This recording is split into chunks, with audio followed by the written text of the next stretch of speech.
on fait-tu comme un hey, merci de nous recevoir aujourd'hui? Merci. Super.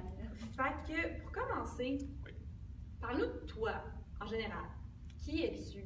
D'accord. Présentation. Je me présente. Donc, moi, c'est Aubert. J'ai 24 ans. Je suis d'originaire. Enfin, je viens de la Pocatière dans le Bas-Saint-Laurent. Je suis à Québec depuis environ 5 ans et 5 ans.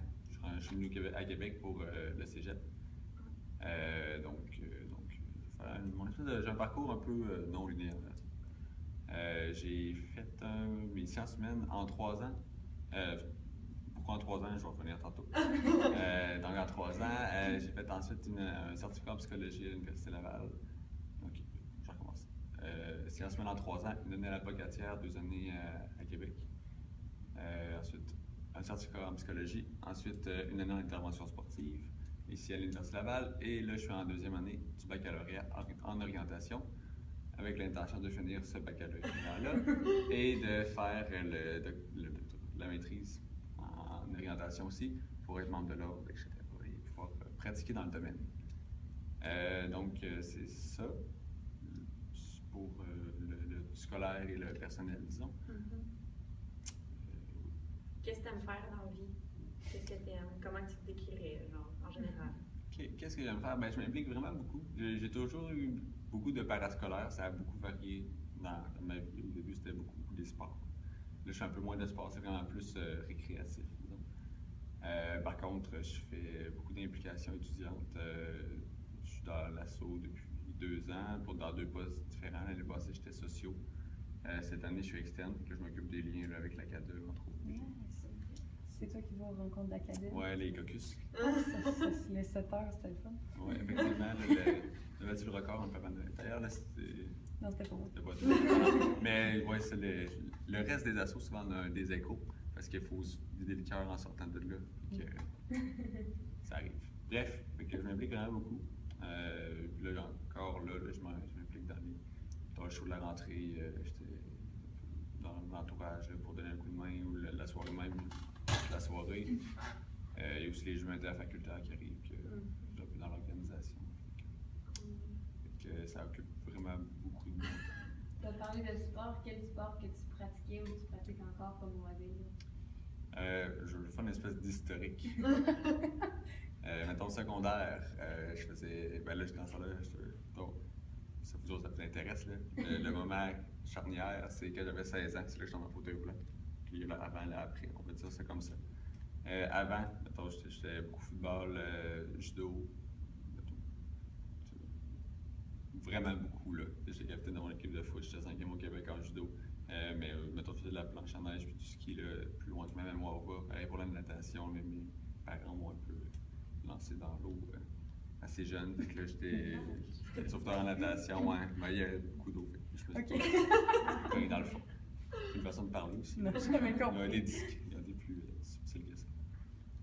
Sinon, c'est ça. Fait que là, bon, je suis tombé en fauteuil roulant. Là, ça a été 2 ans assez rough, là, où je ne pouvais pas vraiment faire de sport parce que j'étais en train de mettre chimio. Ça, je reviens aussi tantôt. Mais c'est tout que j'ai réessayé beaucoup de sports là, en fauteuil roulant. Le basket, le rugby, la natation aussi, j'ai même essayé le curling. Le ski alpin, ben oui, t'as essayé, pourquoi pas. J'ai eu l'occasion, je l'ai fait. Ah, j'ai joué, moi j'étais poche. Ouais, ben c'est pas facile. Je veux pas dire que j'étais le meilleur non plus. C'était le fun. J'étais avec du monde le fun. Sinon, le ski alpin, c'est le seul en ce moment là, que je continue, c'est le paraski alpin. Que je me suis rendu, j'ai fait le championnat canadien il y a 2 ans, mais ça m'a tellement. Quand je disais que je faisais d'autres parascolaires, ça en faisait partie. Ça m'a tellement épuisé physiquement, ça m'a pas ruiné la façon de parler, là, mais ça coûtait très cher. J'ai continué, c'était aussi très cher. Puis c'est au milieu de la session, là, quand j'étais en intervention sportive, à la fin de la session, en fait, je le savais que ça allait être le résultat, mais quand j'ai eu l'équipe du Québec m'a appelé pour me dire « Ça te tente de faire les championnats canadiens? » J'ai dit non. Là, moi, j'ai fait « Ah, mon Dieu, je vais tellement regretter après pas l'avoir fait. J'ai juste pas le choix d'y aller. » Puis j'ai rappelé en disant « Bon, la fatigue, toujours. » Puis elle a dit « Ah, je savais que t'allais changer d'idée. » Puis OK. Finalement, je l'ai fait. Avant d'aborder le principal sujet, juste savoir, intervention sportive pendant 1 an, c'est parce que tu t'intéressais beaucoup au sport, tu en faisais plusieurs. Puis pourquoi ne pas avoir continué dans cette branche-là? C'est quoi l'élément qui te ça? C'est une bonne question. En fait, c'est que je pouvais continuer à faire du sport, puis à m'impliquer dans les sports. Ton domaine du sport adapté, tant que tu as de l'expérience, tu es le bienvenu. Okay. On va dire ça comme ça. Fait que je n'étais pas obligé de travailler dans le sport. T'sais, en faisant d'autres diplômes, je pouvais travailler dans mon domaine, mais je pouvais continuer à m'impliquer dans les sports. Puis aussi, je l'ai vu un peu aussi, là en ce moment, ma vie a toujours tourné autour des sports. Là, en ce moment, je constate que ça tourne un peu moins autour des sports. Je suis pas malheureux. Je me suis comme trouvé autre chose, là. Je sais pas comment dire ça. Mais, fait que je continue à en faire, mais c'est vraiment par loisir. J'ai fait une année dans une équipe de basket en fauteuil roulant. Puis des fois, ils m'invitent là, pour des pratiques ou pour un événement autre que leur match officiel. Puis j'y vais parce que je les connais, c'est le fun. Mais tu sais, avoir un horaire de 3 entraînements semaine ou plus les matchs, avoir un horaire. Je suis moins rattaché à ça que je l'ai déjà été pour moi. Là, puis pour coacher les autres ou aider les autres, ben j'aime autant ça qu'avant, mais je suis pas obligé de faire ça. C'est ça la nuance. Puis je pense que d'être obligé de faire ça, ça pourrait me nuire. Dans le sens que je pourrais moins aimer ça. Là, je le fais quand ça me tente au lieu de le faire. Par obligation. Autre parenthèse, avant de parler du principal sujet. Réseau social, famille et tout, ça ressemble à quoi? Oui, ben, bon, mon père, j'ai une grosse famille, on est 5 enfants chez nous. Fait que je suis le plus vieux avec ma sœur jumelle. OK. Ma famille, j'allais dire, demeure toute encore à l'avocatière, ce qui est plus vrai parce qu'ils vieillissent, eux autres aussi. J'ai un frère qui est ici à l'université en intervention sportive. Ils disent qu'ils me suivent pas, mais c'est. Point final, non, pour vrai, il a quand même ses passions à lui, puis ça a fait qu'il est rendu là pour Tant mieux. Oui, exact. Là, sinon, ça serait gênant. Rendu à l'université, qu'il fasse encore comme le grand-père, ça serait gênant. Bref, j'ai une sœur jumelle là, qui est encore à l'avocatière, qui travaille là-bas. Et j'ai 2 frères jumeaux aussi plus jeunes. On est comme 2 couples de jumeaux. Ouais, comme un scoop. Qui sont rendus en secondaire 5, qui rentrent au cégep l'année prochaine. Fait que ça, il y a mon père qui habite encore à l'avocatière, il y a juste mes 2 plus jeunes, là, mes 2 plus jeunes frères qui habitent encore là. Et ma mère, elle est décédée juste avant que je tombe malade, en fait, 1 an avant que je tombe malade. Fait que c'est ça pour la famille. On est très très proches, c'est quand même important, ça va être important plus tard aussi. On a eu beaucoup de difficultés familiales qui sont comme externes, c'est pas des conflits internes. Et on les a tous surmontés, je pense, honnêtement, là, de façon admirable. Ouais, c'est ça. Ben, comme tout le monde va bien aujourd'hui, je pense que c'est la fin, là, la conclusion qui est importante. Puis, donc on est très proches, on se soutient tous, même si des fois on peut passer quelques semaines sans se parler. Là. Je pense à mon frère qui est à l'université, qui est comme à côté, mais peut-être pas quelques semaines, là. Une semaine. Mais autant, à un moment donné, bon, on va se revoir. Dans le temps des fêtes, là, c'est rare qu'on est tous ensemble, mais on a passé une semaine de ski ensemble dans le coin de chez ma grand-mère. C'est très le fun. C'est tout le temps le fun de se voir.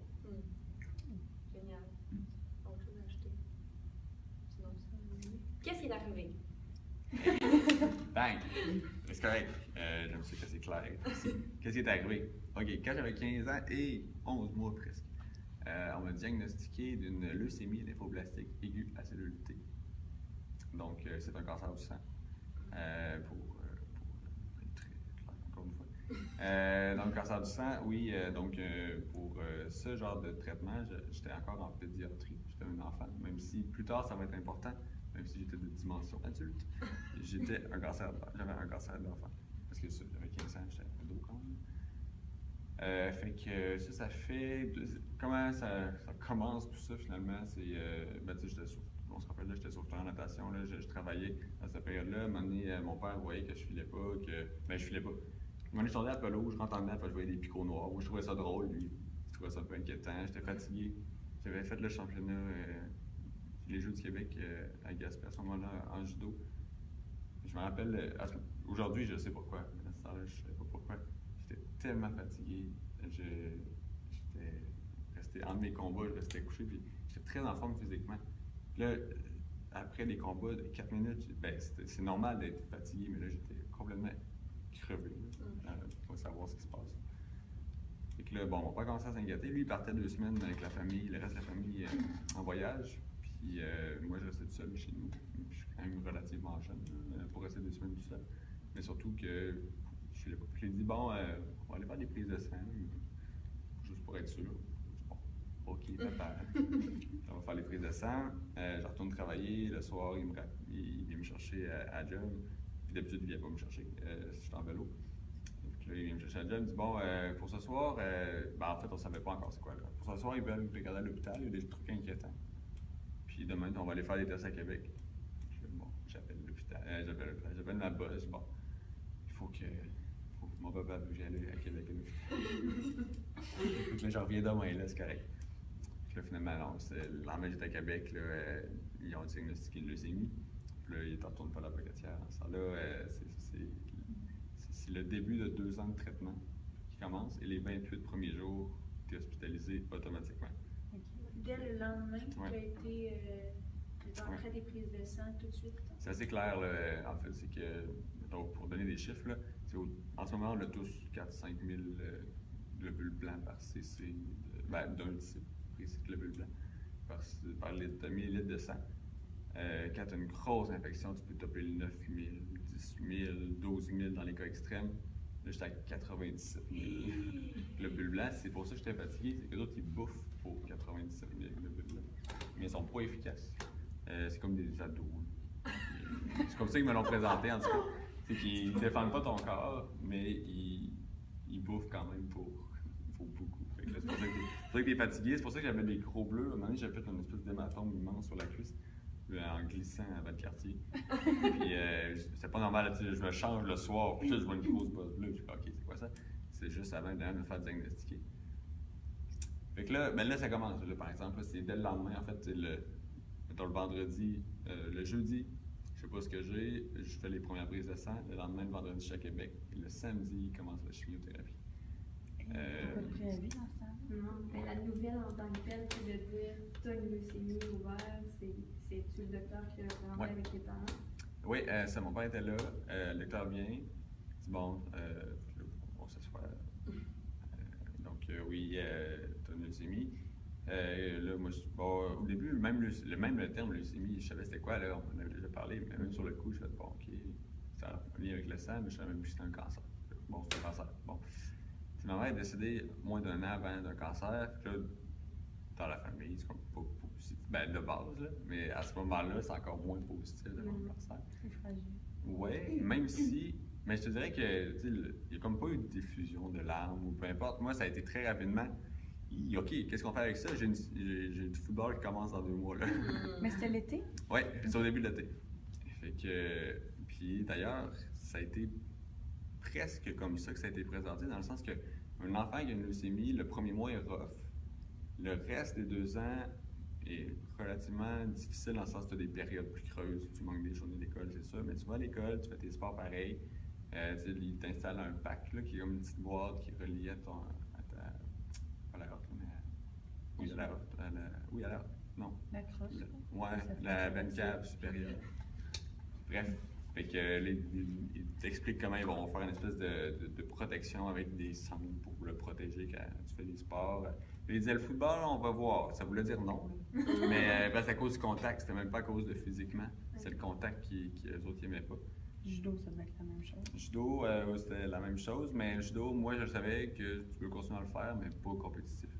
Puis je le voyais comme ça aussi déjà à ce moment-là. Pour moi, c'était une victoire. C'est très physique, très demandant. Ça faisait du bien de faire des gros efforts physiques. Je le voyais comme ça pour le judo. Puis le football, c'était plus les amis, en fait. C'est le social, disons. Fait que, c'est ça, là, c'est 1 an un mois de traitement, mais pendant l'été. Donc là, j'étais prêt à retourner à l'école tout de suite après, avec des traitements moins intenses. Là. Après, c'est pas vrai. Il y aurait eu quelques mois où c'était plus intense, mettons 4 mois, mais je pouvais quand même aller à l'école en manquant certains jours, en m'arrangeant avec l'école. Puis, ça marche par phase, si on veut. Puis les dernières phases, c'est que tu as un traitement par semaine. Avec certaines semaines, tu as des traitements, mais tu peux les prendre à la maison. Là, des fois, la première semaine, c'est sur 3 semaines. La première semaine, c'est des gros traitements. Après ça, c'est des plus petits traitements, ça gère mieux un peu. Mais ça s'est pas passé comme ça. Finalement, je vous explique tout ça. Là. Dans le fond, c'est le protocole, mais c'est pas comme ça que ça s'est passé. J'ai eu le protocole, effectivement, de A à Z. Mais à la fin du premier mois, il traite le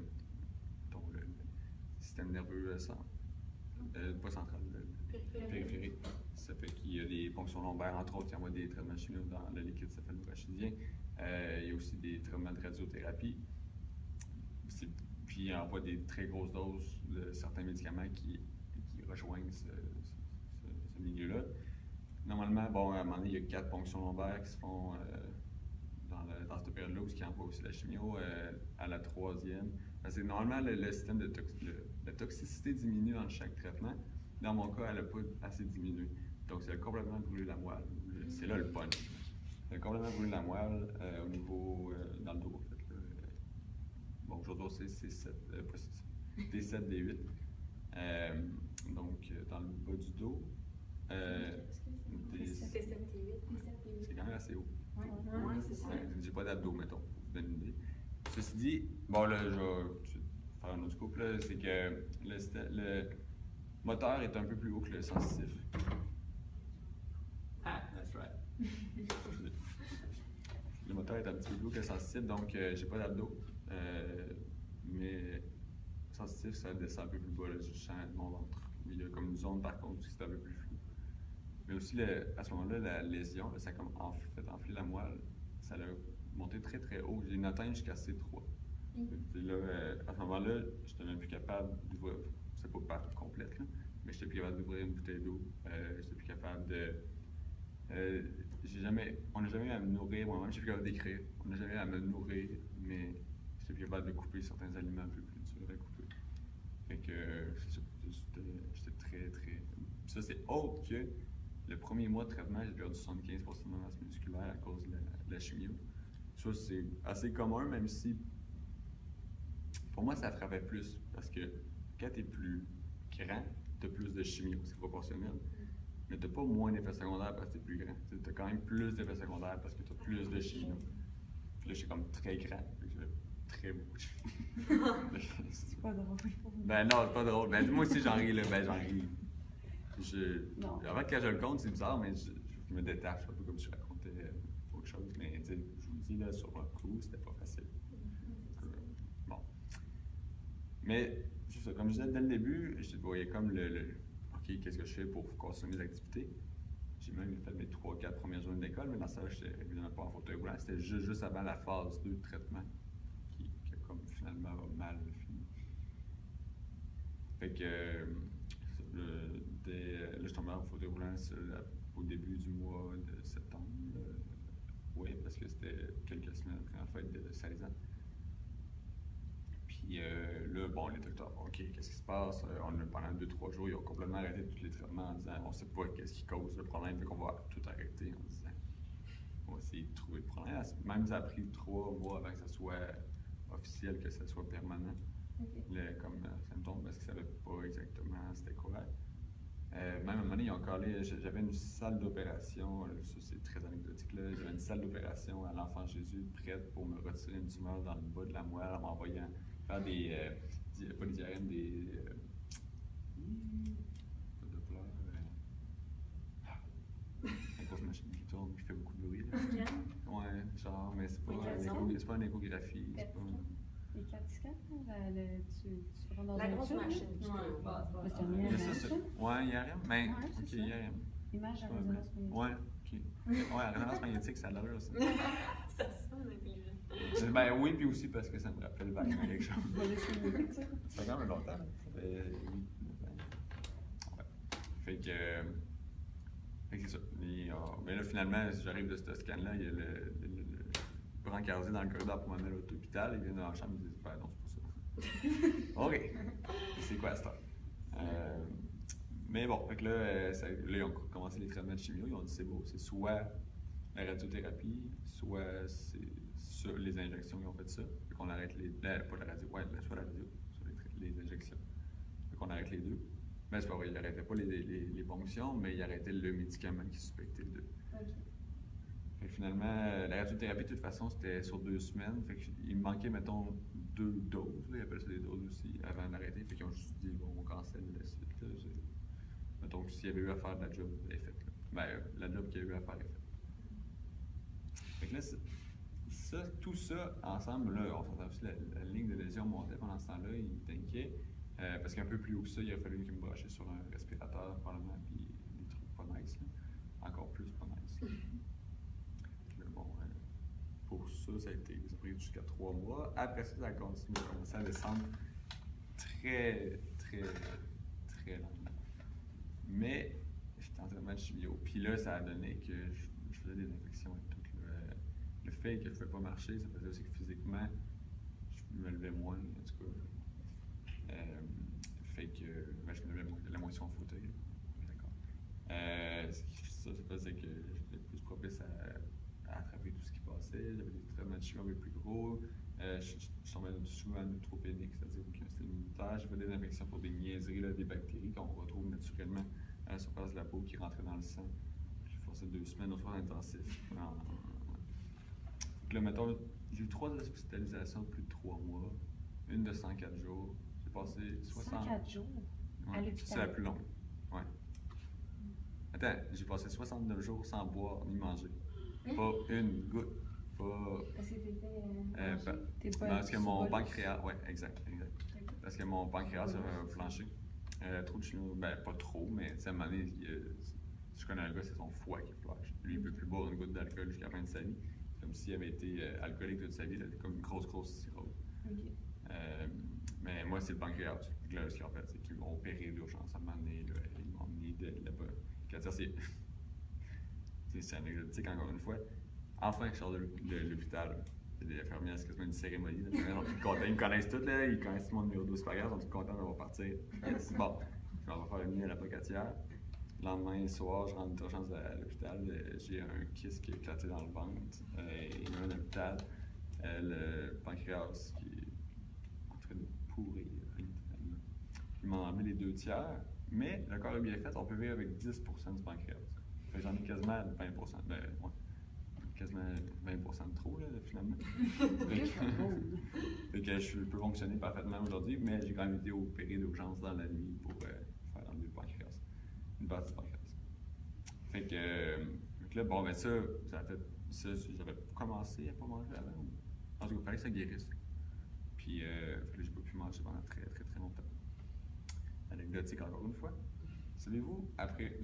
Non, vous savez pas. Après 89 jours, 3 mois, sans manger du tout. Là, tu recommences, tu bois de l'eau. Tu as mal au ventre. Il arrête. Tu bois un petit peu plus d'eau. Ok, c'est correct. Tu manges une gelo, c'est liquide, en tout cas. Mais la première fraise que tu manges, mettons, c'est ce que j'ai mangé, après 3 mois sans boire ni manger, les papilles gustatives, là, ils n'ont rien goûté depuis des mois. C'est une explosion de saveur. C'est la chose la plus intense que j'ai mangée de ma vie. Très rapidement, ça s'en va l'effet de tout goûte 3 fois plus que ce que ça goûte normalement. Là. Mais exemple, puis aussi, le salé et tout ce qui était gras, j'étais plus capable d'en manger parce que c'était trop goûteux. Mais mettons une fraise, les fraises puis les bleuets. Les bleuets, j'ai toujours trippé là-dessus, mais ça goûtait ça, mais 1000 fois plus. Donc c'était encore meilleur. Un petit plaisir. Ouais, exact. Ouais, ben c'est ça. Ben là, je pouvais manger quand même. Là, ça a été très graduel aussi, afin que je puisse remanger des choses plus consistantes. Là. Mais comme les fraises, par exemple, c'est fait à 90% d'eau, ben je pouvais en manger. Fait que c'est ce que j'ai fait. Sinon, c'est ça. Comment tu as réagi quand tu as su que tu allais être en fauteuil permanent, de façon permanente? Ben, ça a été très graduel. C'est pas comme un accident où tu te réveilles quasiment du coma, puis ben, tu te réveilles, puis le docteur te dit bon, il y a toute telle lésion, ça va être ça. Là, ça a été bon, on savait pas jusqu'où ça allait redescendre, ça aurait pu complètement revenir aussi, ou pas du tout. Ou j'aurais pu rester quad aussi. Fait que, donc, ben, je je dirais, aujourd'hui, avec du recul, je peux dire que j'ai eu une espèce de période de déni. Mais est-ce que c'était vraiment du déni dans le sens que même les docteurs disaient non, tu vas peut-être pas remarcher. Et moi, je me disais, ben oui, je vais remarcher. T'accrocher à tout ce qu'on disait. Fait que là, aujourd'hui, je le vois un peu comme du déni parce que c'était peut-être un peu plus que ce que les docteurs. Tu sais, à un moment donné, les docteurs disaient, ouais, tu vas récupérer certaines choses, mais sûrement pas les jambes. Puis je disais, ok, c'est beau, je vais récupérer les jambes. Fait que ça a été, il y a eu cette phase-là, mais tu sais, j'ai pas eu de phase où j'étais fâché ou tout ça. Même pas un peu? Mais je l'explique par le fait que j'étais en train de me battre pour ma vie. Ouais, c'est ça, il se passe tellement. Puis que l'information rentrait au fur et à mesure que je savais que j'allais pouvoir faire du ski, je savais que j'allais retourner dans les pistes. Je savais que. Puis ça, c'était important. Je sais pas pourquoi. Ça a tout le temps été une idée de dire. Mais être là. Ben, ouais, ben exact. De ressentir le vent dans le visage, le picotement. J'ai comme focusé là-dessus. J'avais une idée très nette de ce que je voulais retourner vivre. Puis, ben, à bout de ligne, je l'ai fait là. Ben, même, il n'y a pas un hiver où je peux retourner au moins une fois. À ce moment-là, c'était un ski limo. C'était quelqu'un en arrière qui allait descendre. Il m'a dit, bon, là, aujourd'hui, non, là, je suis complètement autonome. Mais dans un autre appareil. Mais même cet hiver-là, le pire hiver, j'ai pu mener une fois retourner faire du ski. Puis, encore une fois, c'était quelque chose d'important. Puis pourtant, le ski, c'était pas central dans ma vie, mais ça faisait longtemps que j'en faisais. J'avais hâte. Fait que, graduellement, l'information rentrait, que je pouvais faire autre chose. Tu sais, les études, ça ne m'était pas en doute. Mes études, ben là, j'avais pas fait mon secondaire 5 cette année-là. J'ai comme fait, ben, moitié cette année-là, moitié l'autre année. Là, j'ai perdu une année, ben, en guillemets, dans cette période-là, scolaire. Ouais, puis l'autre année, je l'ai faite à la maison. Ou ben à la maison. C'est moitié hôpital, moitié centre de réadaptation.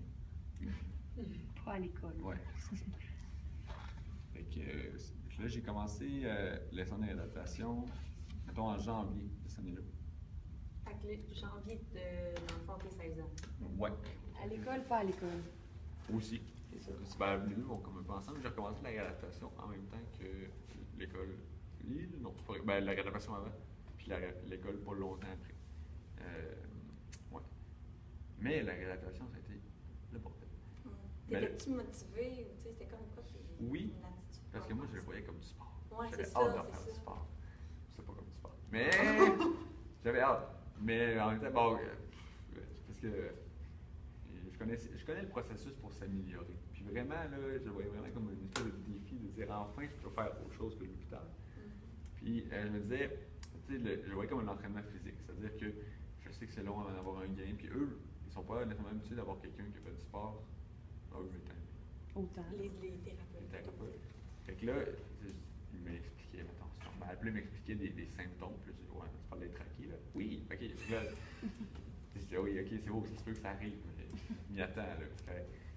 Fait que c'est ça, j'avais hâte. J'ai hâte d'avoir des gains. Je savais que ça allait être long. Puis je connaissais les processus physiques, tout ça. Fait que, mais il y avait un facteur que je n'avais pas rentré dans la balance. C'est que tout le temps, j'avais 2 semaines d'hospitalisation. Puis, tu sais, je gagnais ça, je reperdais ça. Puis après ça, je regagnais ça, je reperdais ça. Puis ça n'a pas été démotivant dans le sens que je le voyais que c'était pas de ma faute. Puis, ben, ça n'a pas été démotivant. C'est pas vrai, je peux pas dire que j'ai jamais été tanné, là, mais au contraire. Mais par rapport, j'ai pas un matin de physio, d'ergo que j'ai pas voulu y aller parce que j'étais juste curieux. Une fois rendu là, ok, c'est beau, c'est correct, j'y vais. Mais ça a été. Il n'y a pas eu de période où je voyais pas l'utilité de. On va dire ça comme ça. Fait que c'est en janvier, mais effectivement, ça a officiellement commencé là. Mais j'étais quasiment 1 an à me promener entre l'hôpital ou la maison et le centre de réadaptation. C'était très long parce que j'avais pas de gains. Puis aussi, des fois j'avais des gains, mais c'était pas relié au fait que je m'étais entraîné, c'était relié au fait que ma lésion avait baissé. T'sais. Il y a eu une période là-dedans où j'étais hospitalisé pendant 3 mois justement. Puis fait que là, quand je suis revenu après ça, il dit waouh, c'est vraiment amélioré. Ouais, mais oui, mais c'est à cause que je le sens là, dans mes mains, j'étais à nouveau capable de faire certains exercices que j'étais plus capable de faire aussi bien avant. Manuel, avec le bon, particulièrement en ergothérapie, où que là, je pouvais faire plus serré.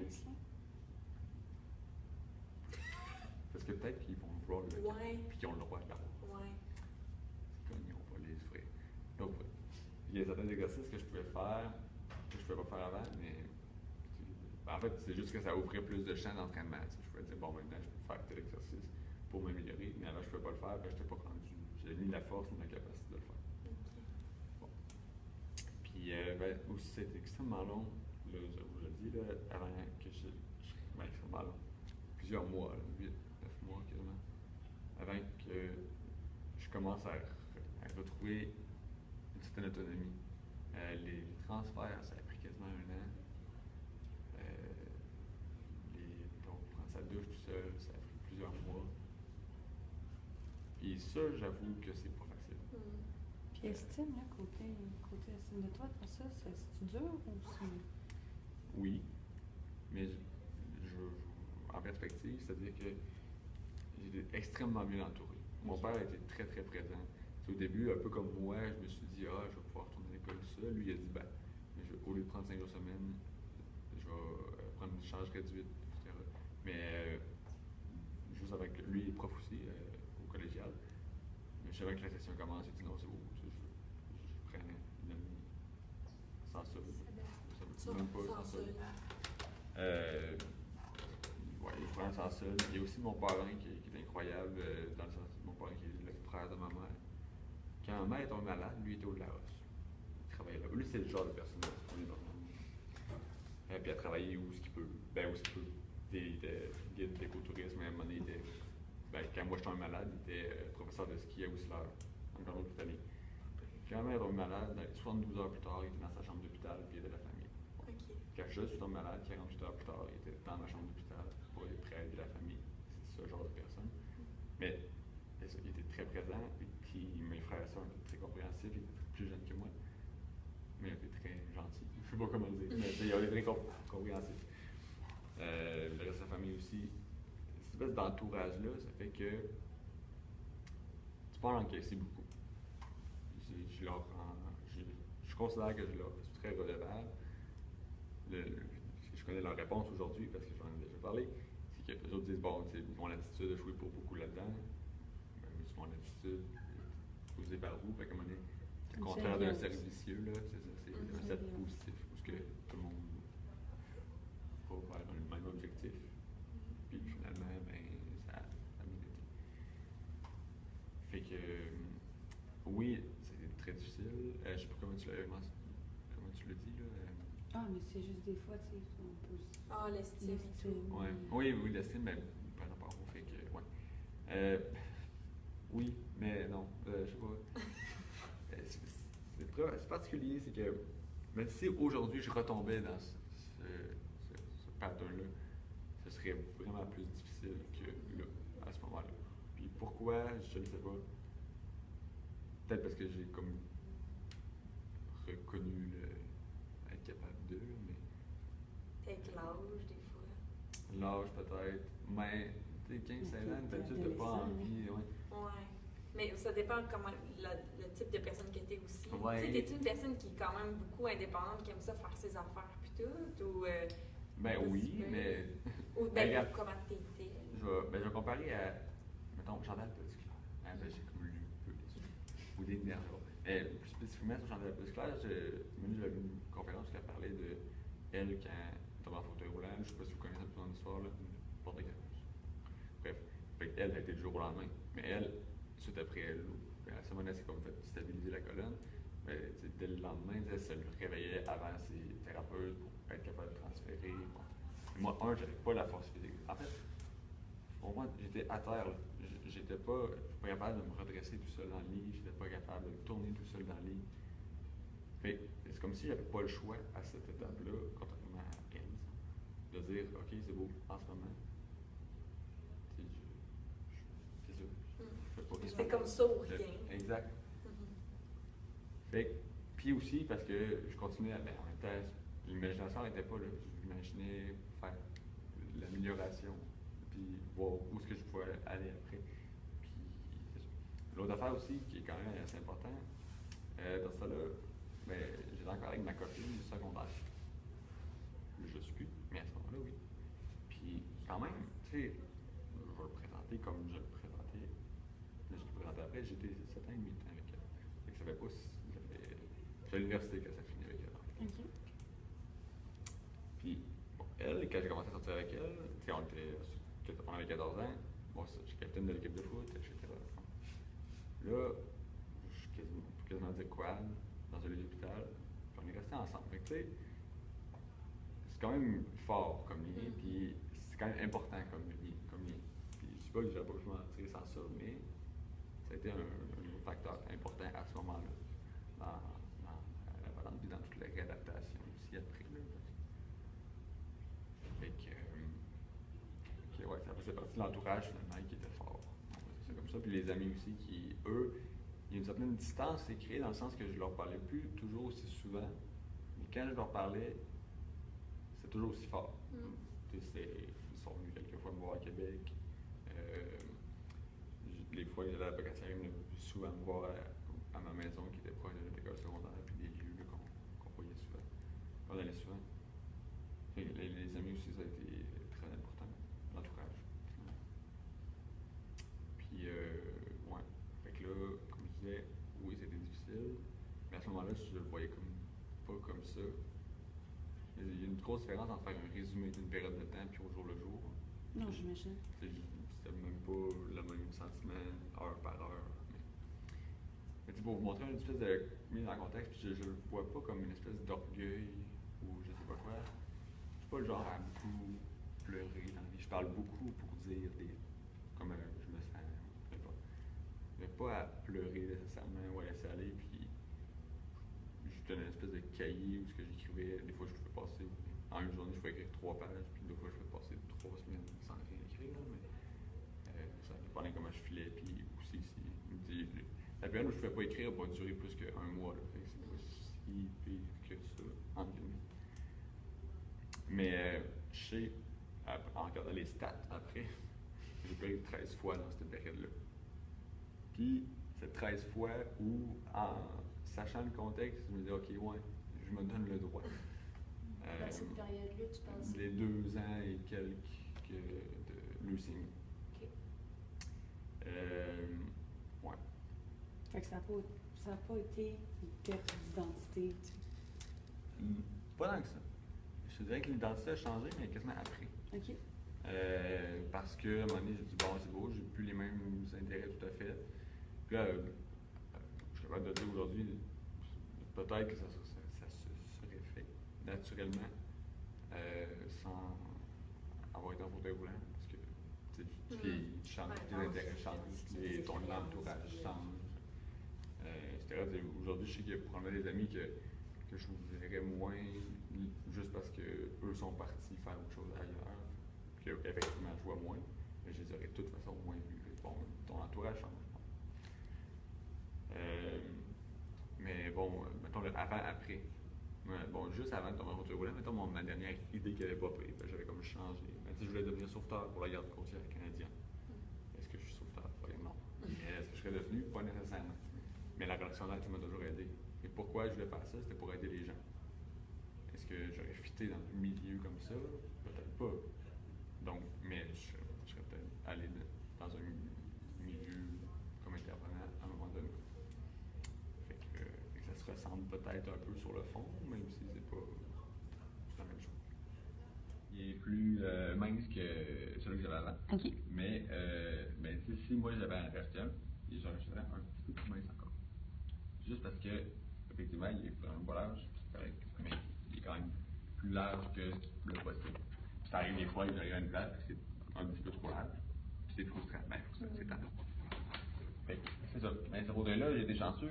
La raison pour laquelle il est comme ça, c'est qu'il y a un monsieur que je connaissais qui, à un moment donné, vendait son fauteuil, puis on avait la même grandeur. Oh, puis un fauteuil comme ça, neuf, ça vaut genre 9000 $. Là, il est genre super titanium, hyper léger. Je connais une fille que son chat est plus lourd que mon fauteuil. Il va genre, il pèse plus de 7 livres, je pense. Pas d'eau avec. Moi, j'ai le chat. Mon chat est calvaire. Ben, c'est ça! Exact. Bon. Fait que, on a une idée, puis le fauteuil léger, c'est quand même pratique dans. Fait que c'est ça. J'ai acheté ce fauteuil-là pour plusieurs raisons aussi. Là. Il est vraiment plus facile à démonter. J'ai mis ça chez une voiture entre-temps aussi. C'est plus facile à démonter. Moi, j'enlève les roues, j'embarque le fauteuil, j'embarque les roues. Ça, je m'en vais. Fait que dans cette optique-là, c'est pas un bras qui le ramasse, plus il est léger, plus moins il y a de morceaux, plus c'est pratique. Comment ça marche la voiture? Oui, c'est très simple. C'est que il y a le volant. À gauche du volant, il y a un petit bras. Quand je pousse comme ça, il freine. Quand je le descends, il accélère. C'est relié aux pédales. Les pédales sont fonctionnelles. Fait que si j'ai un ami qui veut le conduire sans problème. J'ai une moule au volant aussi qui est comme optionnelle, dans le sens que je pourrais juste mettre ma main, mais dans le trafic, des fois, je change même de direction rapide. C'est juste plus stable un peu. C'est moins fatigant aussi, de tout le temps peser fort sur le volant pour tourner. J'ai une moule au volant. Ça existe aussi des systèmes que tu peux mettre sur une autre voiture, mais ça fait partie des entre lois, c'est-à-dire que c'est pas illégal, mais c'est pas légal non plus. Le mien est vissé là, il est complètement légal, mais il y a d'autres trucs que je pourrais juste visser sur les roues, puis ça fonctionne. Pas les roues, les pédales, les roues. Wow. Sur les pédales, puis ça fonctionnerait pareil. Fait que dans le fond, c'est quoi, tu te transfères, puis tu mets de côté. Ouais. Okay. Les roues, je fais juste peser dans le milieu, là. C'est un système que je pense que c'est populaire à ça. Je pèse dans le milieu, je tire sur la roue. Elle s'en est. Fait que là, c'est comme 3 morceaux, le fauteuil et 2 roues. Fait que dans le fond, tu peux être toute seule dans ta voiture puis conduire. Oui. Mais en fait, aujourd'hui, je vis avec un coloc, là, mais on peut plus dans le fois que j'ai demandé quoi. Je m'arrange comme pour que tout soit à ma hauteur. Puis je dis à ma hauteur, mais en même temps, c'est quand même grand. Fait que si, en me forçant, là, je peux quand même aller chercher des trucs assez hauts. Ouais, c'est ça. Adaptation mettons, de missiles et tout. Je sais pas, la Pocatière, c'est revenu quand même longtemps là. Assez longtemps, 1 an au moins pour le cégep. Plus. Puis ont-ils fait des aménagements quoi que ce soit? Oui, à la Pocatière, c'est une maison sur 3 étages, mais sur la cuisine, il y avait une espèce de petit salon au rez-de-chaussée. Fait qu'on a le petit salon de ma chambre. Fait que ta maison à la POC, c'est comment? Oui, donc en fait, c'est ça, il y a juste une petite ascenseur à l'extérieur qui monte au niveau de la galerie, balcon. Qui, c'est ça. Fait qu'après ça, à l'intérieur, j'ai accès au salon, à la cuisine, salle à manger, l'ordinateur, genre, puis ma chambre, puis une salle de bain. Ta chambre était déjà à l'étage? Non, c'est le petit salon. Ma chambre était dans le grenier. Ouais, mes parents avaient foutu dans le grenier. En fait, c'est que la moitié du grenier avait été aménagée, il y avait des escaliers pour ça, évidemment. La moitié du grenier avait été aménagée. Fait que là, j'avais genre la chambre la plus grande de toutes mes amies, parce que c'était comme une moitié de maison, finalement. OK. Puis la plus cool, parce qu'elle était tout seul sur l'étage. Ça, mais là, ils m'ont mis au rez-de-chaussée, dans l'espèce de petit salon qu'il y avait là avant. Je sais pas, il y a le grand salon qui est comme accessible pour tout le monde. Ceux qui savaient une maison pour 7 personnes, il faut que ça soit grand. Fait que c'est ça pour la Pocatière. En Québec, j'ai eu 2 appartements. Un appartement qui était... en fait, la seule adaptation que j'ai besoin, c'est une barre. Fait que si c'est au rez-de-chaussée et qu'il n'y a pas trop de grosses marches, c'est correct. Ou un ascenseur. Puis sinon, j'ai un banc dans la douche. Juste, puis encore, c'est même pas obligé, mais tu sais. Mettons que si c'est chez moi, j'aime mieux que ce soit plus confortable. Fait que j'ai un banc dans la douche. Sinon, il n'y a comme pas d'adaptation réelle de part. Cool. Puis pour trouver, mettons, ton appart et tout, t'as-tu... Tu sais, c'est par toi-même, t'as-tu... Il y a des ressources. J'ai pas vraiment trouvé rien de... En même temps, j'ai pas cherché toute ma vie, là, mais j'ai pas rien trouvé. Ben, souvent, parce que c'est des choses très extrêmes pour sur les sites là, plus spécialisés un peu. Là. Mettons, il va y avoir des trucs pour s'accrocher partout, puis des garde-robes qui descendent, je sais plus quoi. Ce que j'ai pas nécessairement besoin. Puis souvent, c'est pas dans les zones autour de l'université non plus. J'étais à Garneau, c'est j'ai fait que autour de Garneau. Fait que là, ça correspondait moins un peu à mes besoins. De toute façon, je savais c'était quoi mes besoins. Tant que je pouvais si je rentrais dans l'appart, que je disais ouais c'est beau, je peux placer 2-3 meubles sans que je sois capable de me déplacer après. C'était correct. Fait que non, vraiment, je cherchais des apparts. Souvent, sont un peu plus chers. Parce que les 2 apparts où je suis, il y a des ascenseurs. Moi, dans mon cas, je me gâte, dans le sens que je me paye un stationnement souterrain. C'est quand même 55$ par mois. C'est comme la chose que je me gâte dans la vie. Là. Dans le sens que, bon, l'été, ça avait un peu de payer pour. Faut que tu le prennes pour un an. Là. Mais l'hiver, Pratique. Exact. Déneiger aussi. Ben, déneiger, se rendre à l'auto. Si c'était juste de passer le balai, ce serait tel que tel. Là. Mais se rendre à l'auto, si faut que je parte parce que j'ai un cours le matin puis la déneigeuse n'est pas passée, ben, c'est tannant. Puis j'aime bien ça être autonome. Puis, dans le fond, tu viens à l'école en voiture. Oui, avec ma voiture. Les petits queues comme ça, à l'université, une vignette, là, tu payes pas le stationnement. Fait que ça se trouve quand même pas pire d'argent. Ben, ça aide à payer le 55$. Ouais, c'est ça, ça compense. T'en payes déjà. Bon, on va-tu revenir plus sur des aspects, mettons, plus psychologiques, réaction puis tout? Oui. Un peu du parcours. OK. C'est correct? Ben, T'as-tu d'autres choses? moi, j'avais une question Ah, je sais pas, moi. par rapport à ça, sinon. Ah, mais vas-y. Ah, bon, tantôt, tu nous as dit, là, ouais, j'en ai fait des folies, mais là, tu Ouais, ok, t'es défilé. Nous, on veut des exemples. Ouais, ben, les autres, ils aiment bien ça, mettons, tout le temps avoir un coussin, un matelas particulier. Les roues, les roues, des matelas. Oui, ben, roues, ben, ok, ça, je leur donne. J'ai un roue en ce moment, là. J'ai fait 2 plaies de lit, une quand j'étais malade. Ben, le lit d'assis, mettons, là. Une quand j'étais malade, mais là, c'est parce que j'étais toute la couchée. Puis une après. Les 2 fois, j'ai fait des ostéites, des infections de l'os. Les 2 fois, j'ai été longtemps lité. Une fois, j'ai été opéré. Une fois, ça a passé proche que je sois opéré. Finalement, ben, tu sais, le fait, parce qu'ils disaient, ah, t'as un historique d'opération, c'est sûr qu'il faut te réopérer. Puis je disais, ouais, mais tu sais, je suis en train de mettre chimio, la peau se répare pas aussi bien, etc. Finalement, il faut croire l'alimentation, c'est ça, rester couché, ben, tourner. Ça, il y a 2 ans, plus, ça fait pas si longtemps que ça. C'est pas le fun, c'est long, c'est pénible, mais j'ai dit, bon, plutôt j'ai connu pire, là, c'est pas si pire. Effectivement, j'ai un rose sur ce coussin-là, la fois de l'autre opération, en fait, ce qui s'est passé, je suis à peu près sûr de ça. Je veux juste m'assurer qu'ils tombent pas en veille, juste pour être sûr que ça filme, parce que je le vois pas. Ok, ouais, c'est la période où j'ai fait beaucoup de sit-ski, puis le coussin là-dedans est pas l'idéal. Puis je suspecte que c'est les chocs, en fait, qu'à un moment donné, ça a fait une plaie de pression. Puis le fait de passer beaucoup de temps au ski, fait que ça a fait une plaie, puis il fallait que je la soigne. Qui a fini par guérir, évidemment. La première fois, il a fallu que je sois opéré, puis ça n'a pas été fun non plus. Fait que, ouais, mais j'ai un gros en ce moment, puis ça me sauve la vie. J'en ai un dans mon lit aussi, mais évidemment, je ne peux pas traîner un coussin si je m'en vais à l'hôtel, etc. D'ailleurs, dans les folies, les autres, ben, ils ont vraiment poussé pour que j'aille un coussin à air. Puis genre tout le temps. Puis j'ai fait. Maintenant, je vais m'arranger pour que j'en avais pas besoin, c'est correct. Puis en fait, ouais, ok, on va essayer, là, mais sitôt qu'il se passe de quoi, on te met le coussin. J'étais, ok. Puis là, c'est pas arrivé finalement. Ben oui, c'est arrivé, j'ai fait mon autre play, mais là, j'ai dit, ah non, c'est à cause du sit-ski. Vraiment, là, ça n'avait aucun lien avec mon mode de vie, non, de la vie de tous les jours. Ils ont dit, ouais, ok, c'est correct. Là, je suis pas pris avec ça. Mais, tu sais, exemple, là, j'ai vraiment des consignes strictes sur le nombre de jours que je peux dormir dans un lit autre qu'un des miens. Parce que j'en ai 2, un à la Pocatière, à Québec. Mais, je pars en voyage. J'ai fréquenté une fille pendant vraiment longtemps, puis je dormais pas chez nous. Là, fait que, c'est pour dire que c'est ça, à un moment donné, tu priorises. Mais il n'y a pas de. Il n'y a pas de.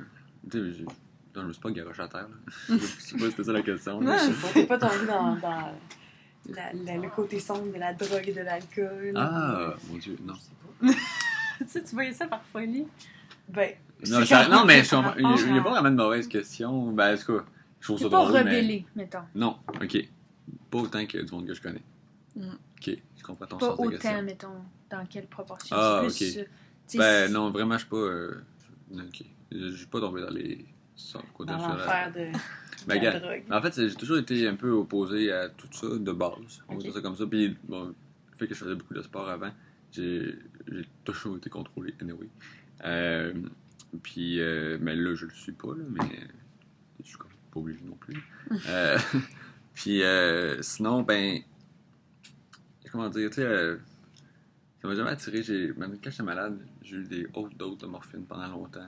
Des choses comme ça. Puis des fois, ils m'ont dit, bon, c'est beau, là, t'as plus besoin de morphine. En fait, la morphine, ou même des trucs plus forts, là, mais si t'as mal, puis qu'ils donnent pile la bonne dose, t'auras pas d'effet de buzz. Mais si ça arrivait à un moment donné, j'étais régulier, fait que t'avais moins mal, fait que j'avais des buzz. Bon. Mais à un moment donné, ils m'ont dit, mettons, ça va prendre 3 semaines de sevrage.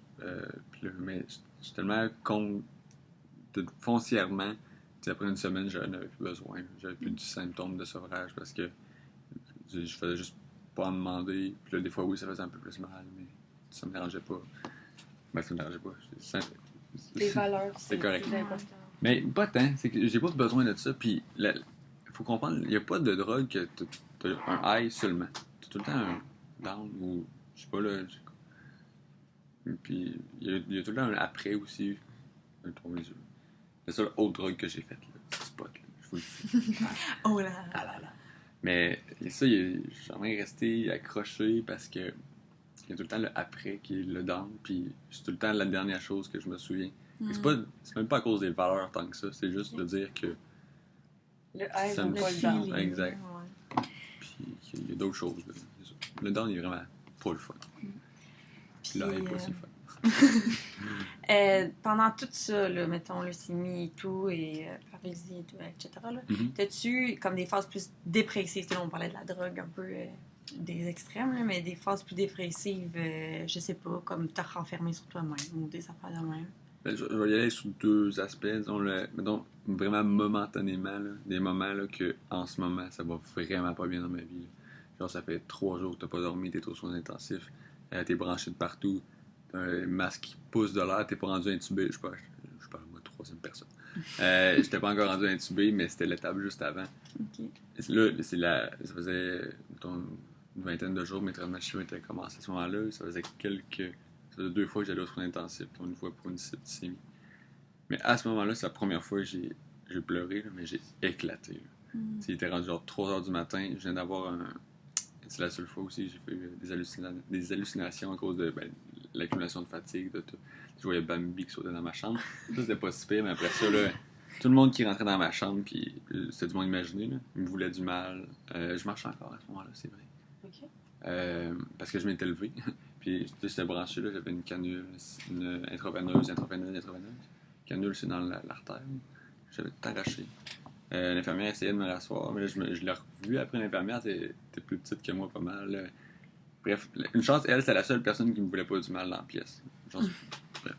Là, il a appelé mon père au milieu de la nuit. En tout cas, là, finalement, quand mon père est arrivé, puis j'étais comme revenu. Là, j'ai éclaté. Qu'est-ce que je fais ici? Ils ont dit que ça allait durer 2 ans. C'est pas drôle, là. Ça allait pas bien. Bref, là, j'ai éclaté. Momentanément, comme ça, c'est arrivé 2-3 autres fois où c'est que ouais, c'est ça. Souvent, c'était des longues périodes aux soins intensifs. C'est arrivé 3 fois qu'un docteur, d'une façon ou d'une autre, me dit « ish ». Cette fois-là, j'ai eu peur de te perdre. Mais tu sais, un moment. Puis, fait que là, c'était pas nécessairement là que ça allait le pire pour le moral. Mais souvent, c'était autour de ça. Fait que, ouais, c'est aussi à un moment donné que j'ai commencé à sentir des picotements dans les mains. J'ai senti de la faiblesse plus dans les mains. Puis c'est comme ça que ça avait commencé dans les jambes. J'ai fait, ok, ouais, là, c'est pour être les 4 membres. Finalement, c'est quasiment devenu ça, mais quand tu t'en rends compte, là. Tu le vois venir. Ouais. Ça n'a pas été facile. Fait que là, c'est vraiment spécifique comme moment. Mais des périodes de temps, pas tant que ça. Parce que j'ai toujours eu soit des projets,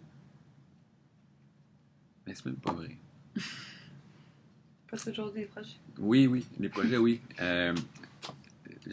Mettons, du moyen terme, j'en ai pas eu, dans le sens que j'ai toujours des projets où on va appeler ça un défi, mais de l'extérieur, là, soit je passe à autre chose en réadaptation dans ces moments-là, ou bien ça a toujours roulé. J'ai commencé le cégep 8 jours après la fin de mes traitements de chimio. C'est juste parce que l'année scolaire commençait là, j'ai comme pas le choix. Fait que j'ai toujours eu quelque chose. Mais c'est pas vrai dans le sens que ces dernières années, puis ça a duré à peu près 2 ans. Puis là, je me rends compte, parce que là, ça va mieux, mais je sortais pareil, je voyais mes amis, j'allais à l'école, j'avais des résultats scolaires corrects. Mais aujourd'hui, je suis capable de dire que j'allais pas bien. J'avais comme une espèce de fond d'écurie de tout. C'est comme si je cherchais une motivation ou un nouveau but, ou peu importe. Puis je pense que c'est dans la période où j'ai commencé à faire un peu moins de sport puis à plus faire d'implication. Aujourd'hui, je me rends compte que le sport, c'est bien, mais pas au niveau compétitif, tout ça. Pour ce que je suis aujourd'hui, il faut que je fasse autre chose. J'aime ça en faire, mais pas pousser, on va dire ça. Fait que ça a été vraiment après, là, si on veut dire vraiment là, une espèce de période down latente. Là. C'est là, mais c'est pas là. T'sais, oui, je suis capable de me faire du fun, mais c'est jamais wow. Non, il manquait comme quelque chose. Exact. Okay. Pendant que j'étais malade aussi, là, je veux dire, même quand t'es dans les fêtes, des trucs le fun, ben, mais là, c'est un peu plus normal que t'étais tout le temps en train de penser ou tout le temps mal quelque part, ou t'es en train de penser que la semaine prochaine, t'as tel chimio spécifique que ça fait 2 mois que t'as pas eu, mais que dans le protocole, ça revient. Puis tu le sais qu'elle te fait pas, là. À un moment donné, j'allais, mettons, 1 fois ou 3 semaines, j'avais tel chimio. Puis j'allais dans le char, là, je me parlais, je shakeais, en fait, avant de la recevoir. Puis après ça, je passais des heures à être malade, pas filer. Je passais 2 jours à m'en remettre. Puis après ça, bon, c'est beau, je fais autre chose, mais je faisais comme une sorte de mini-crise de panique à chaque fois parce que je savais ce qui s'en venait. Puis celle-là, je l'aimais pas. Ben, je l'aimais pas. C'était pire que les autres. Elle était pire que les autres. Puis ça, puis c'est pas vrai, il y en avait quasiment des fois qui étaient pires, mais c'était moins commun. Elle, c'est parce qu'elle revenait tout le temps. J'étais tout le temps en train de me remettre de celle-là. J'étais tellement. Un peu. C'est épuisant. Puis, mettons. Tout le temps fatigué. Je vais quand même le mentionner. Là. Ouais. La fatigue. Quel entraînement de chimiothérapie, là? C'est 2 ans où t'es fatigué. T'es à terre. Fatigué tout le temps. Après les traitements de chimio, à la 3e semaine, à peu près, là, au moment où les derniers effets secondaires des dernières chimios finissent par s'en aller, t'as l'impression de te réveiller. Tu te dis, wow. Puis c'est un clash, là. C'est du jour, c'est pas du jour au lendemain, c'est le jour et la nuit, là, la différence. À dire, je suis capable de me lever à 7h le matin, puis qu'à 7h le soir, je suis encore relativement en forme, que j'ai pas à faire de sieste, que je suis correct, là. Puis ça fait 2 ans, là, c'est long quand même, là. Puis t'as la réadaptation là-dedans aussi, là. Ouais, ben à ce moment-là, elle était presque finie, la réadaptation. OK. Parce que j'avais fait le dernier sprint, mettons, dans les 2-3 derniers mois des traitements de chimio, parce que là, la chimio me rentrait moins dedans. La première du cycle de 3 semaines plus, mais là, tu passes 2-3 jours à t'en remettre. Après ça, tu avais une autre période où tu étais neutropénique presque systématiquement, avec tu n'avais pas de système immunitaire, avec là, il faisait plus attention, mais tu pouvais faire la physio pareil, la réadapte pareil. Fait que ça allait les dernières semaines, puis là aussi, j'avais repris, mettons, le contrôle de mes bras, là, c'est-à-dire que j'avais plus de lésions comme tel au bras. Puis là, ça a été assez rapide là, de dire capable de faire mes transferts tout seul. Au début, c'est avec des planches. Puis c'était très lent. Puis le monde disait, ouais, mais c'était possible. Je disais, non, il faut que je sois capable parce que j'ai hâte. Ça, tu deviens vite accro. Là. Surtout que tu es capable de récupérer quelque chose que tu as perdu. C'est beau, là. T'entends souvent dire, ouais, mais ça va te fatiguer. Ou tu montes une côte, ouais, mais ça va te fatiguer. T'sais. Oui, peut-être, mais ça me dérange pas d'être fatigué ce soir parce que c'est pas. C'est une méthode de plus. Ouais, c'est ça. En fait, littéralement, je m'en fous. Je veux passer à autre chose. Là, je suis capable de le faire, mais je vais le faire. C'est ça, dire que tu passes vite très rapidement accro, en fait, à l'amélioration. Fait que c'est ça. C'est bon. Je voulais parler entourage. Tu avais dit que vous étiez super proches puis que vous t'ont beaucoup soutenu et tout. Mais leur réaction à tout ça, ça a-tu changé? Ça a-tu pas changé? Tu sais, ta blonde, elle, tu t'en parlais un peu ton ex.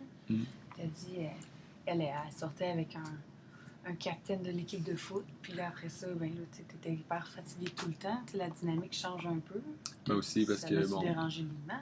Ben, on a passé de on se voit tous les jours à on se voit une fois ou 2-3 semaines parce que là, j'étais rendu à Québec. Aussi. Ça a changé ou ben c'est sûr, il y a beaucoup de choses qui ont changé, c'est sûr. Mais écoute, mettons, je vais mettre 2 aspects. Elle a été très très forte là-dedans. Puis pense qu'il y a un peu de naïveté de la jeunesse aussi. Mais c'est le premier amour, je me dis. Ouais, aussi. Ben oui, effectivement. On aime, on veut que ça fonctionne. Ben c'est sûr que ça joue, mais aussi, on ne savait pas en fait comment ça allait évoluer, comment j'allais récupérer, etc. Même quand on l'a su, ben, c'est comme si tu avais le temps de faire un peu le deuil, parce que ça fait déjà un bout de temps. Puis tu dis, ben ok, mais ça fonctionne pareil, là, tu peux vivre pareil. Fait que, maintenant, c'est pas rendu permanent, on le sait, mais bon, il y a d'autres choses. Là. Puis aussi, ben, moi, je parlais de projet, puis ça fonctionnait. D'ailleurs, ben, quand ça a fini bien, dans ce qu'on est encore à mon terme aujourd'hui, mais probablement que ça aurait fini, c'est pour compter, là, mais avant, si j'avais pas été malade. Juste parce qu'on avait vraiment changé comme personne. On n'avait plus les mêmes aspirations, on n'était plus vraiment les mêmes personnes. Mais le fait que j'avais été malade, ça nous avait tellement rapprochés, puis soudés, finalement. On voyait juste plus d'autres choses. Donc, on était restés ensemble. Là, maintenant, on a juste dit, peut-être qu'il y a autre chose, finalement. On a juste parlé pendant longtemps. Puis finalement, ça a juste terminé en disant, bon, ok, c'est beau. C'est pas une bombe, c'est juste dire. Bon. Mais c'était quand même 4-5 ans après la fin des traitements chimio, là, on était plus. Là, je suis rendu complètement autonome là, à ce moment-là. Fait que, ouais, l'entourage, mais sa présence à elle, la présence de frères et sœurs, faut peut-être vous y pensiez, peut-être moins, là. Mais la deuxième ligne, là, à un moment donné, tu développes un jargon personnel, là, mais ça fesse, là, pour l'entourage d'un accident ou peu importe. À un moment donné, mon frère, il était en 3e année de primaire à ce moment-là, je pense. Puis, mon père me contait ça. Il y a une prof qui était rentrée dans la salle de bain à la récré, puis il pleurait dans la salle de bain. Puis là, ça me fait vraiment faire. J'en parle encore aujourd'hui, là, puis j'ai le cœur qui me serre. Là, de dire, quand mon père me contait ça, tu le sais que ça les affecte, mais tu veux pas que ça les affecte comme ça. Puis ça. C'est ça. Ça a été difficile pour eux, pour moi un peu aussi, mais. Fait que, ouais, leur présence était forte. Des fois, c'est juste cocasse, là, des enfants, avec leur grand frère devient fauteuil roulant, ils posent des questions un peu naïfs, on va dire ça comme ça, là. Mais c'est ça, ils font leur découverte aussi en même temps. Là. Mais en leur expliquant aussi, il était très ouvert. Mon père est très diplomate puis très concis, fait que là, il leur expliquait tout au fur et à mesure, pas de cachette, sur comment ça se passe, etc. Il était au courant au jour le jour, fait que ça fait aussi que c'est important, pour que vous le sachiez. Fait que, ouais, mais la deuxième ligne est assez importante à prendre en considération. Puis ton père, mettons, sa réaction, t'as-tu senti quelque chose? Tu sais, souvent, mettons, les parents, ça veut cacher comment ça réagit un peu aux enfants, là, mais t'as-tu senti quelque chose dans ce genre-là? Ou... Ben, avec mon père, on se parle vraiment beaucoup, je dirais, surtout depuis, pas depuis le décès de ma mère, mais mettons, lui, il a comme fait son deuil, ben, on a tous fait notre deuil. Puis après ça, on a commencé à vraiment plus se parler. Aujourd'hui, peut-être un peu moins, mais c'est la distance. Donc, sur le coup, il y a eu la même réaction que toujours, c'est-à-dire très technique, très ok, c'est quoi les étapes, c'est quoi la suite, très on va prendre les étapes, les problèmes un après l'autre, on va les régler un après l'autre. Mais après ça, autant après le décès de ma mère, ben, on a pu en parler, et puis là je le sais un peu plus ses frustrations, mettons, par rapport à tel événement, comment ça s'est passé, puis exemple, moi ça je l'ai pas vu, mais il s'est fâché 2 fois à l'hôpital, mais pas dans ma chambre. Mais puis vraiment là, avec raison les 2 fois là. Et que, ben pas qu'eux faisaient mal leur job, mais de dire, écoutez, en ce moment, je suis un peu, mettons, j'étais pas à l'hôpital à ce moment-là, je suis mieux placé que vous autres pour savoir ce qui se passe. Puis effectivement, les autres, ils s'en rendaient pas compte, mais 2 jours plus tard, je marchais plus, j'étais rendu paraplégique, mais eux, ils voulaient me renvoyer chez nous. Okay. Là, c'est lui à un moment donné, il était dans le bureau du médecin, puis je suis fâché, il n'est pas frappé nulle part, là. Il a dit non, vous le gardez ce soir. Il est hors de question, il se passe quelque chose, je sais pas c'est quoi, mais il est hors de question qu'il sorte d'ici ce soir. Là. Puis effectivement, le lendemain, en fait, c'est vrai, c'est bizarre. Il a eu raison. Ouais, et que c'est ça. Il est très pragmatique, on va dire ça même, mais tu sais, j'ai jamais senti de regard négatif. Puis ni d'eux, ni des autres. Écoutez, je pourrais parler toute la nuit, là. Faut vraiment que... Ouais, c'est ça, faut qu'on... Parce qu'il y a plein d'aspects qui peuvent être importants pour vous. Tu parenthèse, ça fait 3 ans que je suis travailleur de rue, puis tu sais, rencontrer des jeunes qui te connaissent pas pour la première fois, le soir, des fois ils sont gelés, ils sont chauds. Puis c'est important, des fois tu pourrais imaginer c'est quoi les idées qui leur popent dans la tête, c'est quoi les feedbacks. Mais c'est ça, j'ai jamais ressenti de méchanceté pure d'eux autres. Curiosité. Jugement, parce que... Curiosité, des fois. Ouais. Des fois, pas des commentaires, mais des questions très directes, là, on va dire ça comme ça. Mais ça fait partie de la game. Anyway, tu y échappes pas. C'est juste que. Ben, exact. Peu importe. Là, mais ils vont essayer de te déstabiliser. Puis c'est ça qui. C'est une incapacité, là. C'est juste. Moi, je me ferais juste challenger. C'est toujours. En fait, t'es toujours en période de challenge, puis toujours en train de te faire tester. Ta crédibilité, ta confidentialité. Toujours. Mais c'est ça le but, c'est t'as un front solide, tu fais partie, tu joues la game en fait, c'est juste ça. Puis des fois, chaque situation est unique. Mais c'est vraiment le fun comme job. Ah, c'est ça que je voulais dire. J'ai une immunité. Et c'est sûr qu'après 3 ans, je peux le dire, là, ils voient en moi ils ont aucune méfiance. Je le vois avec d'autres travailleurs de rue. De travailleurs de rue? Ouais, ils ont confiance. Le fait que tu sois en... Mais je le sais pas, c'est comme si j'étais inoffensif pour eux. C'est aussi bête que ça. J'ai jamais senti j'étais juste avec quelqu'un d'autre, il y a un malaise, l'autre personne fait autre chose, ça passe. Ah, ouais. Puis la personne, des fois, je le dis, là, écoute, en ce moment, si cette personne-là que tu connais, je vais être obligé de dire non, c'est correct, il me le disait pareil. Puis, mais je sais pas que c'est jamais arrivé des tensions, des choses comme ça, là, mais de façon générale, c'est ça que je ressentais. Puis, exact. Puis, d'ailleurs, la première boss qui m'a engagé, là, quand j'ai fait mon entrevue, elle dit vous êtes 6 qu'on a convoqué à l'entrevue. Il y en a 4 là-dedans qui auraient pu faire la job, mais c'est toi que je voulais. Même si tout le comité exécutif de l'entreprise, pas l'entreprise, mais où je travaillais, ils ont tout fait ouais, je sais pas, hein. Puis elle, genre, qui brasse, qui bouge, tout, là. Elle a dit non. Je sais pas. Ben, elle a donné 2-3 raisons, là. C'est lui que je veux. Puis finalement, écoute, c'est le comité exécutif qui me rappelle année après année pour le tour. Puis on a parlé beaucoup de toi avant, de toi pendant, de toi maintenant. Oui. C'est quand même important. Oui. Ben maintenant, oui. c'est pas mal moins intéressant. Tu dis que tu as toujours eu des projets. As-tu encore des projets? Tu as sûrement encore des projets. Dans 10 ans, tu veux avoir ta maison? Tu veux retourner à la porte? Tu veux avoir des enfants? Oui, c'est vrai. Mais oui, idéalement. J'aimerais avoir une famille puis vivre heureux très longtemps. mais je suis pas rendu nécessairement là dans les projets. Mettons, oui, je vais avoir une maison, des enfants, une famille, etc. Mais là, je suis encore un peu je calcule à l'année un peu plus qu'à la décennie. Je sais pas comment dire ça. Bon. Sans parler. Mais c'est comme... Bon, là, en ce moment, je suis célibataire, mais depuis que j'ai 14 ans, j'ai pas passé 6 mois pas plus célibataire. Mais sur 3 relations, c'est pas comme si j'étais tout. Mais. C'est là ma femme. C'est ça. Mais non, mais j'aime pas ça présenter de même, mais regarde, c'est juste pour dire que. En tout cas, il y a du monde, ça les inquiète. Tu as beaucoup de charme. Non, mais c'est pas comme. T'as des. Laisse-moi t'en parler. Non, mais. Enfin. Mais non, c'est pas quelque chose qui m'inquiète. Je vais dire ça comme ça, ok? Puis, c'est pas quelque chose que je suis pressé non plus à. Je vais juste voir l'avenir comme il se présente.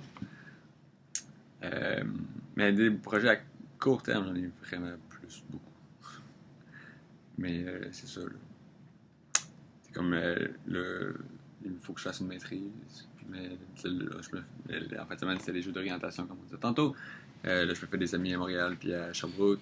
Mais je commence à penser à peut-être faire ma maîtrise à Sherbrooke parce qu'ils sont vraiment, vraiment nice. Puis là, ouais, je sais. On s'attache à cette petite bête-là. Ils sont sains, hein? Enfin.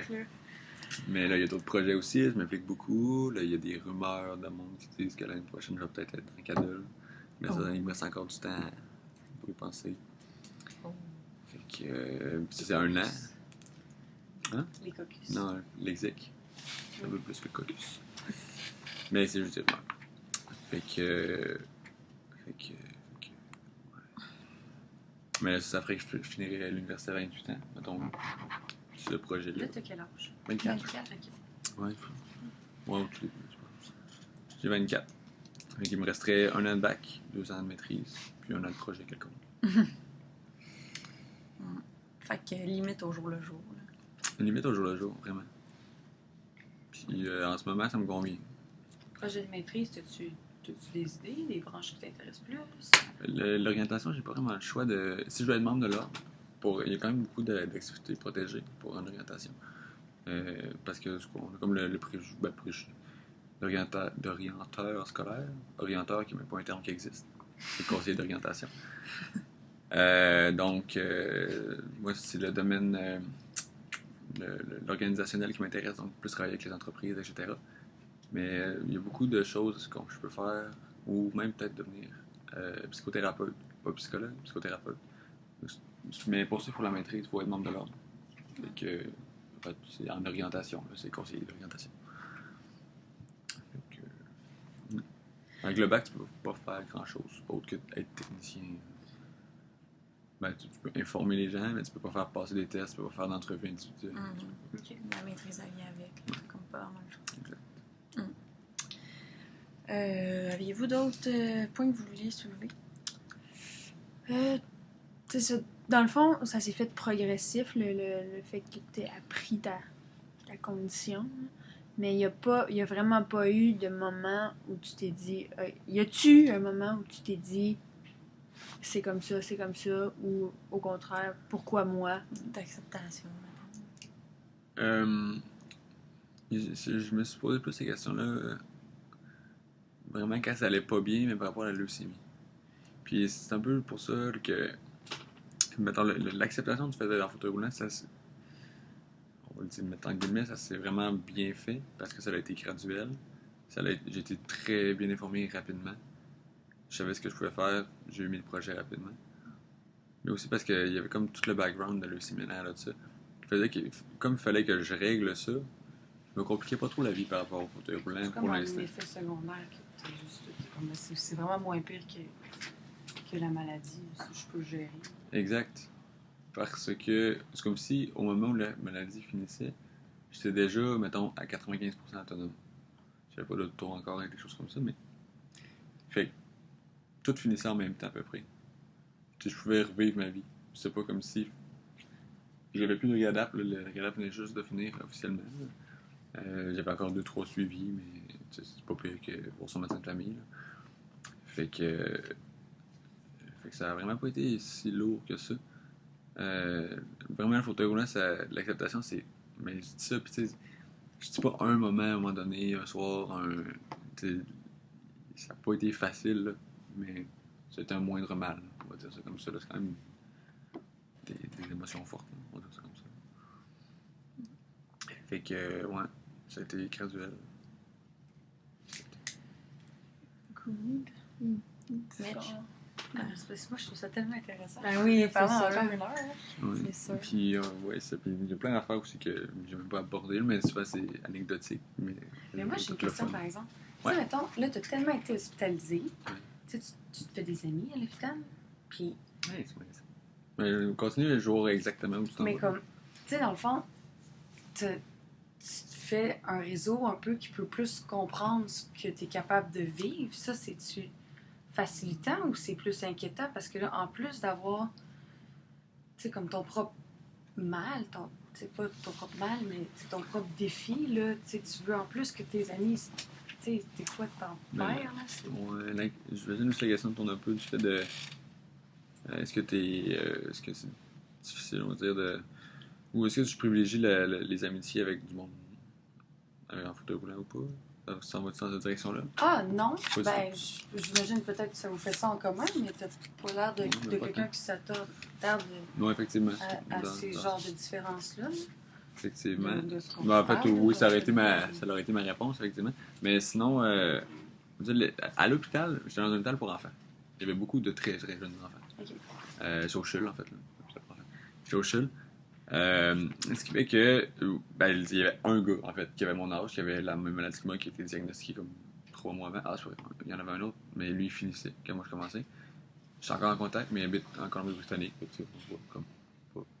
T'es-tu genre ton ami de chimie ou je sais pas? Ben, en fait, non, parce qu'on est tellement tout le temps maganés que. Tu sais, à un moment donné, t'as comme tes insights, là. Des insights, Ouais, je comprends. Des trucs, là, des gags. Mais tu sais, à l'hôpital, tu sauves tout pour rire pareil. À un moment donné, T'essayes. ouais. À un moment donné, on avait comme ouvert une poche de soluté, on avait rien ici. On a mis des poissons rouges. On avait accroché. On dit aux infirmières, hey, il y a quelque chose de bizarre dans mon soluté. Hey, je faisais le saut, c'était drôle. Tu sais, tu vois. C'est hilarant. C'est le meilleur blague de poisson d'avril. Oh, bon. Fait que tu vois que, bon, ça a fait le tour de l'étage. Fait que là, c'est quand même drôle après ça d'en parler. Fait que c'est des trucs comme ça, à un moment donné, qui reviennent. Mais le gars, tu sais, on se snapshot encore là. L'autre gars, là, mais tu sais, on n'est pas. Pour vrai, là, on n'aurait pas été amis autre que ça. Okay. C'est le seul, en fait, avec qui j'ai gardé contact. Parce que nos idées politiques, on s'obstine, là. Nos idées politiques, notre vision de tout, y compris de la maladie, tout est différent. La seule chose qu'on a en commun, c'est le vécu. Puis, c'est correct, là, on rit quand on se voit, c'est le fun, mais tu sais, on n'aborde pas des sujets genre, des conservateurs. Des conflits. Ouais. Fait que c'est ça pour ça. Sinon, les amis, j'ai quand même pas trop de difficultés. Là. J'ai fait 3 programmes en 3 ans. À un moment donné, là, je suis rendu en 4 ans. Là. Mais le certificat inclus. Et j'ai fait. À chaque fois que je rentrais dans un programme, je faisais l'initiation. Même si, mettons, l'année passée, je n'étais pas obligé de faire l'initiation, mais. C'est la meilleure façon de te faire. Mais c'est ça, ça met les pions en place. T'sais, le monde, il le voit, il dit OK, s'il est willing pour faire ça, il va être willing pour faire autre chose aussi. Puis ça marche, là, dans le sens que j'ai toujours. 3 initiations, t'as pas trouvé ça dur? Oui, la 3e, j'étais tendu. Pour vrai, là, c'est comme bon. 3, là, puis... La 3e, c'était pas nécessaire. T'es habitué de voir les jokes. Ouais, ben, c'est ça. Ouais. Puis, exact. Mais, mettons. J'y tenais pas, mais je considérais que j'avais pas le choix. Je dis bon, puis c'était juste une journée d'orientation. Ok. Fait que je dis bon, c'est correct. Ça gère assez bien. Ça. Puis maintenant, t'es comment par rapport à ton incapacité? T'es-tu plus du genre à faire des blagues comme... Oui. Ben, tu sais, je sais pas, mais c'est un exemple, tu sais, mettons à l'Halloween, là, est-ce que tu accentues le fait que tu te promènes en fauteuil ou tu le déguises? Tu promènes-tu en voiture? Ou... Ouais, mais t'as-tu l'expérience avec quelqu'un en fauteuil roulant ou c'est juste tu le connais? Ouais. Okay. Mais juste parce que des fois, c'est le genre de choses que quelqu'un qui n'a pas eu un background, il n'a pas réfléchi. C'est juste ça. Mais c'était juste. Pas particulièrement, mais c'est juste. Non, mais si tu l'as pas vu, exemple, tu vas pas nécessairement penser à cette question spécifique. Ouais. Mais tu sais, il y a l'année passée, en tout cas. C'est du monde du bac qui arrive et dit hey, on te déguise en professeur Xavier. Ah, ok, on te déguise en professeur Xavier. C'est bon. Fait que c'est drôle, mais sinon, c'est déguisé en licorne. Fait que. C'est génial. Fait que c'est pour dire que j'y tiens pas, mais en tout cas, ça donne puis que c'est drôle. C'est correct. T'es willing. T'es quand même, t'es capable de prendre du recul puis tu l'acceptes bien. Ouais, tu t'apitoies pas du tout puis tu. Le moins possible. Puis j'ai pas le même comportement avec mes amis proches. Tu sais, il y a des blagues que je préfère tout le temps, puis il y a des blagues que je fais avec du monde que, en fin de semaine, le monde de Sherbrooke, là, ou de Montréal, il y en avait que c'était vraiment pas que je voyais. Tu sais, à un moment donné, faire une joke, d'aller prendre une marche, là. Tu sais, ouais, ben c'est drôle une fois, là, mais tu sais, les amis proches, à un moment donné, c'est redondant. Là, à eux, je la fais pas. Mais quand c'est du monde, tu sais, bon, t'as déjà une brosse dans le corps avec ça. Puis ça s'en vient, il va en avoir d'autres après. Là, tu peux le dire le tétoconférence. Là, c'est très drôle parce que c'est spontané. Puis là, après ça, tu peux faire d'autres blagues. C'est ça. Et voilà.